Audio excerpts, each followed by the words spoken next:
There are countless books, white papers, blog posts, workshops, and TED Talks about building a community, all offering complex models and guidelines. A strong and cohesive community is pretty simple. It's just bringing together people with similar interests and challenges to learn, connect, and serve for the good of themselves and others. Communities that make a difference understand the chances one gives are just as important as the chances one takes. That's why CEO.com clubs exist, to give and take chances on ourselves and others. CEO.com clubs are exclusive, invite-only communities that connect visionary leaders based on specific challenges, industry focus, and leadership goals. We do this in various ways, including providing a private social network for community members only, highly curated leadership events, access to our member directory, and, well, you get the idea. You can learn all about the array of benefits at ceo.com/clubs. More than anything, what CEO.com clubs uniquely do better than anyone else is bringing leaders with similar interests and challenges together to ask each other the following two questions. How can I help you? And how can we give a chance to someone else? If you're a leader in a specific industry who wants to give and take chances on yourself and others, CEO.com has a club for you. Life is more gratifying and full of purpose when you become someone who gives as many chances as you take. Yeah, so we use computer vision technology to capture the crib and all the events that are happening in the crib. And then we build incredible algorithms that generate insights for parents that help them really make the parenting journey a little bit easier, give them almost give a voice to your child so that they can tell you whether they had a good night's sleep, whether they were breathing or not, whether they woke up in the middle of the night or were coughing, things like that. So really deep insights that come from computer vision.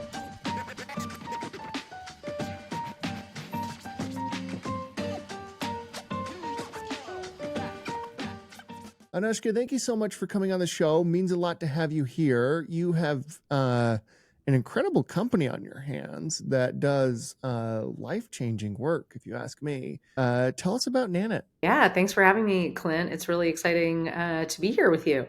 So we are Nanit, the leading parenting platform powered by our Pro Camera, which is a smart baby monitor that allows you to see your child from anywhere and gives personalized insights and smart alerts on sleep, breathing, speech, and developmental milestones. So it's a really groundbreaking category creating product. And our mission is to advance the future of family wellness. And we see this come to life in some of the data. For example, Nanit families sleep 10% longer on average than non-Nanit families. So that means 36 more nights of sleep a year. It's a lot. That's invaluable. I can't think of any, as someone who's gone through having 4 children and the amount of lost sleep there, my word.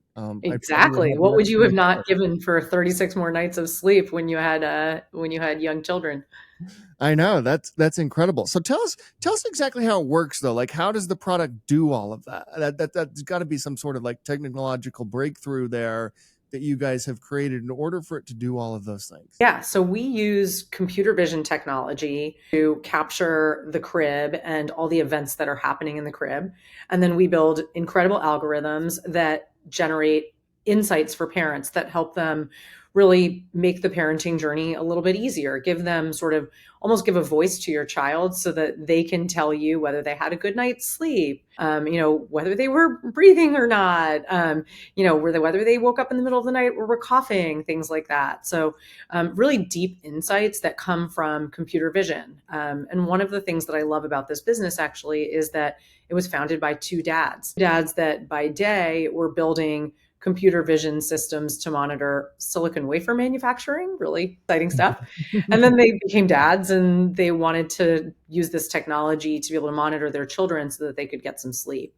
And that's kind of how the whole business was born. What brought you to the company? Well, I spent my career mostly in retail and consumer technology companies. And really thinking about building technology with consumer at the center is something that I've been doing for the majority of my career. I started my career as I said, in retail, but I spent a large chunk of it at a company called Rent the Runway. I was there right after it was founded and spent 11 years there kind of building that category creating business from the ground up, and just developed this love for these data rich businesses that benefit consumers in a really meaningful way. And fast forward to meeting the team at Nanit, I saw this incredible opportunity with technology that was sort of changing the game of parenting. And modern parenting has become really challenging. Often you have two working parents, really busy. The expectations that parents put on themselves in this day and age, I think, is very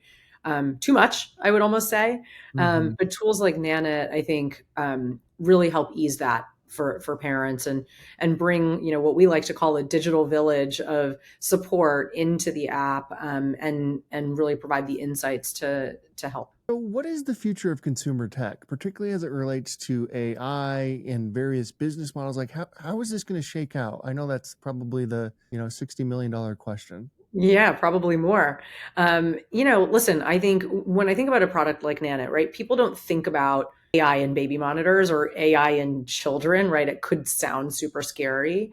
I think if you look at us as an example of how leveraging the AI and technology tools in the right way can seriously change the game for people, I think it's a great example of how used correctly, right? So for us, that means we have very sensitive and personal data, but we have a very high level of security, and that data is only used to benefit that individual family and child. And so that's obviously different than, say, the way LLMs are used or other applications of AI.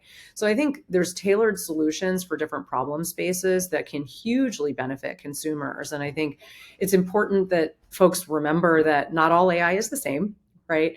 And the way that companies like Nanit use AI is unique and different. And our goal is 100% to make parents' lives easier, right? Yeah. And so I think there's a huge amount of opportunity there over time, in the way kind of technology advances to benefit consumers. And not only is all AI not the same, it's not all new. Like this has been happening for quite some time. And I imagine you've learned a lot over the years to get to the point where you can really integrate AI with the product, right? Definitely. Yeah. I mean, as the company was founded 10 years ago, that's when the two founders sort of came up with this concept. But they were using computer vision for similar purposes in the business world, for several years before that. So it's not new. The advances in the technology have been really, really significant. Obviously, we're able to serve that through a really slick, fast app. The connectivity is really fast and strong, such that you could be halfway across the world and still check in on your child, right? So some of those, advances in technology have been pretty significant, but the core computer vision applications and algorithms, that wasn't developed yesterday, right? That's actually been around for a long, long time. Yeah. How much are you putting AI into your product versus integrating AI inside of the business around customer service and customer support and things like that? I mean, I'd say both. Listen, the core of the product has been an AI driven product from the beginning. All the algorithms that we develop, which really started with sleep at the core of kind of what the business was founded on, but we've expanded into breathing and health and developmental milestones and things like that as well. But and of course, memories. I don't want to not talk about that. We capture some of the most amazing, adorable memories that you otherwise would not have your eyes on. So that's super important too. But so that's been the core of what our actual product has been since the beginning. I think in the business side, we are also evaluating more and more ways to use kind of some of these advanced tools. Customer service is, of course, an obvious application. We've had sort of a system in place there for, I think, about 18 months already, but we're looking at new ways to integrate AI, right? So we've got an AI email responder that actually has some of the highest scores from customers in terms of the service they receive out of any way that we communicate with customers. So I think it actually tells you a lot that things like speed matter a lot, and AI can give a response in like 1 minute. Yeah.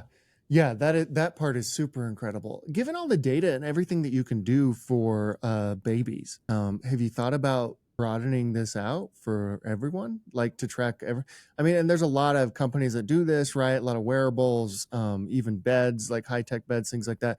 but it seems like your technology is unique enough and probably provides different types of insights that it may be useful even beyond the baby category. Oh, 100%. I think the power of the platform that we've built extends way beyond baby monitoring. I think that's the market that we've started in and one that we're really passionate about, right? I think I've said it probably a dozen times already in the time we've been talking, but it's very important to us, the mission of sort of furthering family wellness and really being that support system for parents. So we are focused on that right now, but we believe that the opportunity and the applications for what we've built are massive into other verticals and other spaces, certainly. What does a typical day look like for you as CEO? Oh my God. I think everyone would probably say this. There is no typical day. I think a typical day for me is, could be really heads down internally, spending time with the team in meetings, strategy sessions, really going deep on various parts of the business. And that, really depends on what area needs me the most or where I have the most questions or see the most opportunity. And then there's the external side, conferences, meeting other leaders and CEOs, investors, things like that. And, I think my mental model is like at least 25% of my time should be spent externally because it really helps bring perspective, I think, as a leader. If you're spending too much time internally, then I think you can lose some of that perspective that's super, super important for you to bring back to the team. Yeah.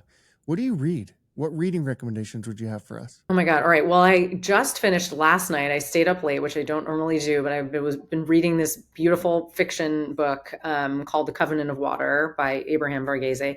Highly recommend. It's very sad though. So in the fall and the winter, I tend to read more fiction. And in kind of the beginning of the year, I tend to read nonfiction. So my nonfiction kind of work pick would be a book called Working Backwards. I don't know if you've read this. It's written by early Amazon leaders, and it kind of talks about Amazon operating principles and the way they do business. And even if you're a tiny company and like you're not ready for it, I think it's so valuable to just go deep and really understand at what point in their business they started adopting some of these principles like monthly business reviews and just the way they think about writing documents and stuff like that. So I highly recommend that one for any business leader. So as you have been a leader for all this time, like how do you think about culture, building a culture within your company, and how do you manage in terms from like the big debate right now outside of AI in the business community is work from home, hybrid, everybody in office? Like, how are you managing all of that? Yeah. I mean, I have a pretty strong point of view on this personally, which is that I think people made it work during COVID. And it was a very specific moment in time where I think more often than not for businesses, the sort of mandate of what had to happen was pretty clear. And people had the political capital of having worked together previously. So I think like the first 18 to 24 months of COVID, people sort of, it was pretty effective. And then the wheels started falling off the bus a little bit. Growth and new strategies and creativity and building consensus and all those different things I think are very hard to do when you're not in person with people. And so I am a believer in person. When I came in Nanit, they were remote. And so we've transitioned into a hybrid model. So we're in the office, 2 to 3 days a week and work remote 2 to 3 days a week. And I think it's going really well. I've actually gotten very positive feedback from folks that have said, wow, I feel like I actually really have built a ton of trust with people and we're coming up with way better ideas. So successful so far. Yeah, there's nothing quite like being in person, right? Being in an office with someone building together. I mean, obviously it can work and a lot of companies do make it work fully remote. It does seem like hybrid is kind of where a lot of companies are landing.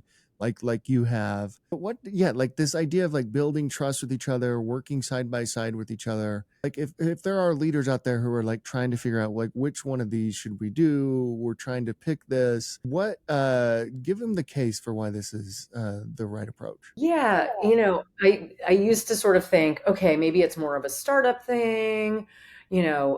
I think it's an every company thing is sort of my assessment. There probably are some exceptions to that, maybe where the mandate is very, very clear and the majority of people are individual contributors.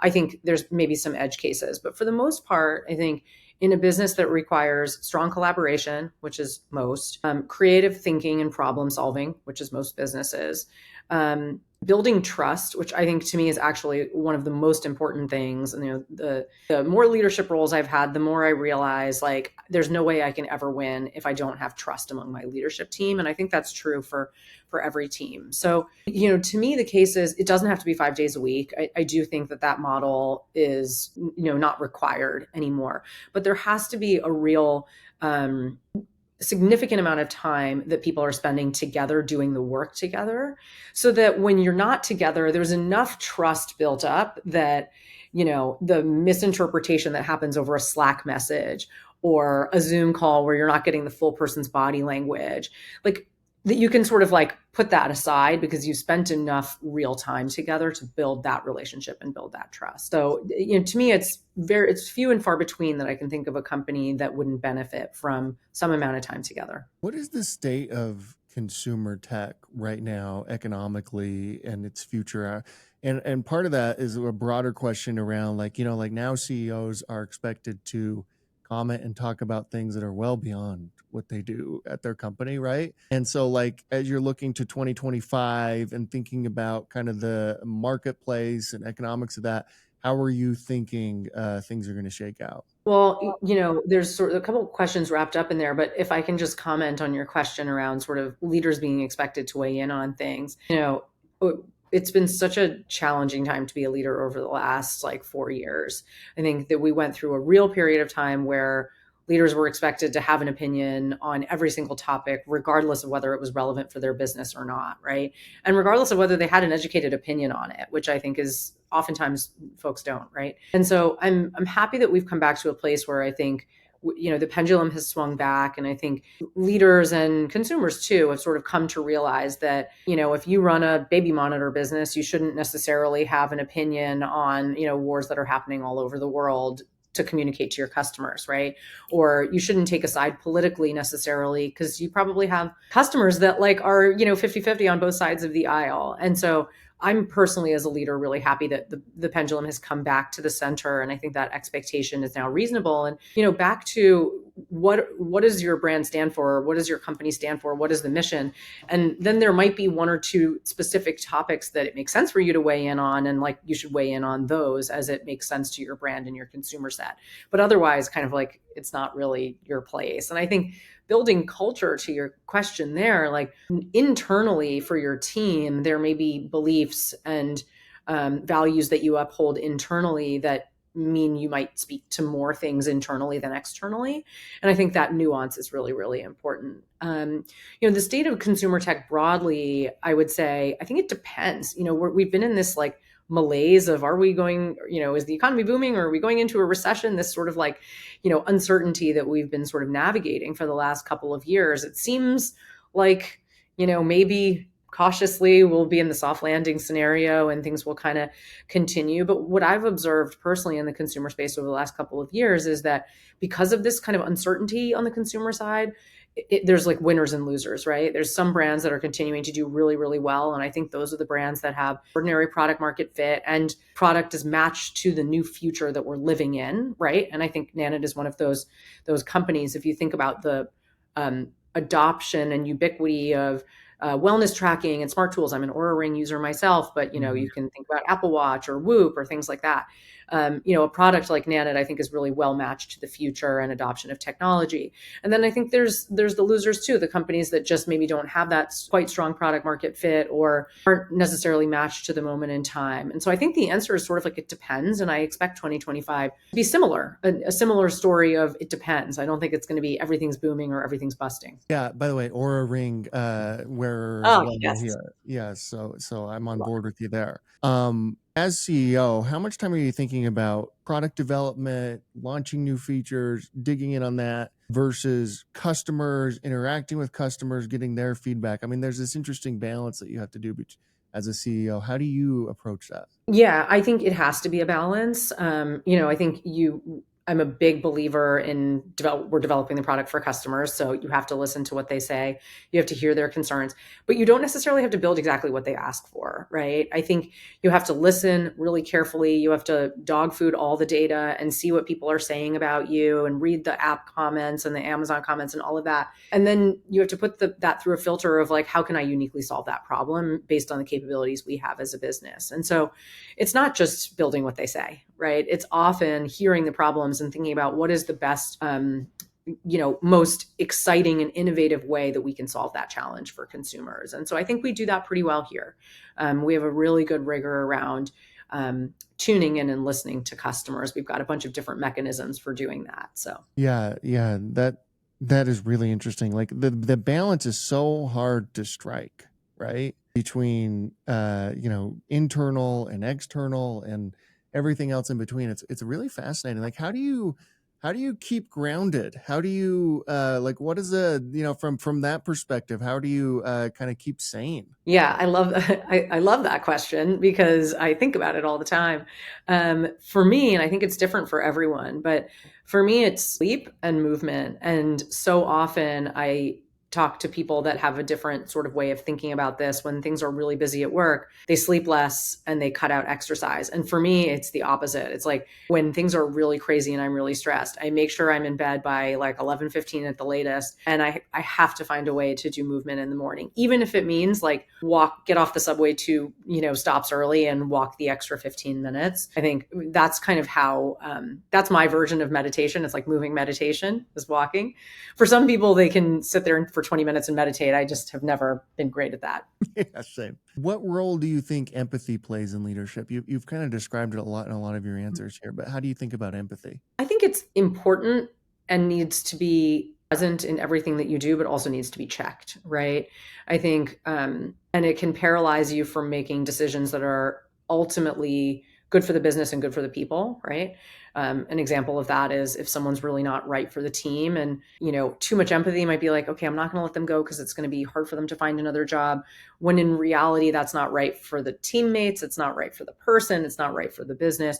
So I think like empathy has a place in business and in management, but it needs to be sort of modulated against business needs and ultimately thinking about what's going to be right for the team. I think customer empathy always has to be there, right? It has to be at the core of every single thing that you do. And you have to be thinking about how do I make things better for the customer every single day? And that's a big piece of the way we think here at Nanit. It's like, if like, what can we do to make the app just like even 3 milliseconds faster? Like what can we, what are those biggest pain points that they are feeling at 3 a.m. when they're up with their baby? Like what could we possibly be doing to make this experience better? So I think that has to be like in and around all the time. Finally, we end every interview with the same question, and that is at CEO.com, we believe the chances one gives is just as important as the chances one takes. When you hear that, who gave you a chance to get you to where you are today? Oh my God, this is an easy one for me. The co-founder and CEO of Rent the Runway, who I worked for 11 years, hands down, probably one of the people that I'm most appreciative to in my career that I started with when I was like, in my late 20s, and she just saw something in me that honestly I never even totally saw in myself, and continued to create opportunities for me that I wouldn't have even raised my hand for necessarily and gone for. And so I've said this publicly before, but it's like she pushed me up the ladder instead of me having to claw my way to the top. And so I'm really grateful, and I think it's shaped the way I think about giving people opportunities as well. Sometimes, and maybe earlier in my career, I was a little more literal about, what experience you needed for this specific role. And I think it's shaped me to be a bit more, to give people opportunities that maybe they're not 100% ready for yet, but I know they're going to get there. Yeah, that's incredible. Thank you so much for coming on. Seriously, Nanit is just an incredible company, an incredible product. I love the whole mission and everything you're doing. It really is wonderful. Thank you for coming on and talking to us. Thank you. Thanks for having me. Appreciate it.